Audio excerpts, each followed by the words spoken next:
Çok destek yokumuzdu. Şakirtlerge özü bergen. Şartlarga çıkkanda şu sizleri bağlan dep koyun meni. Agaylıklı qarqarayın. Yani mal nesillerdeki içine dalalatlık verdiler işte.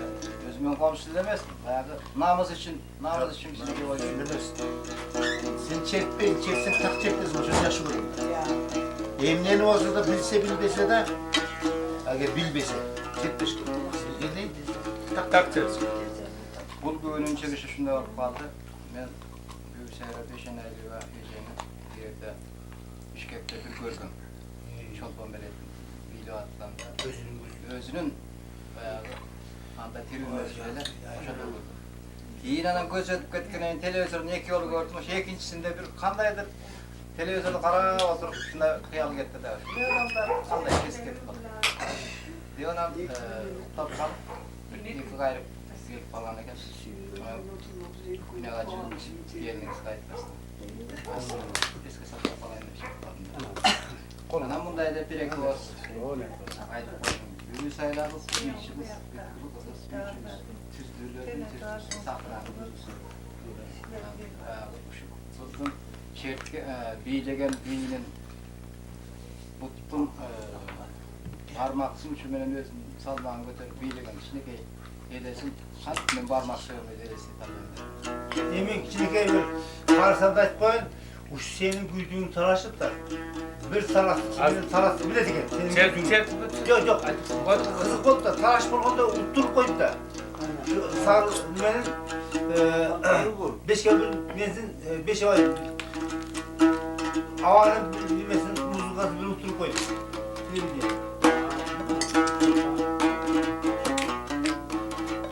Özünün güç. Eski bir boşa var.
Akşam.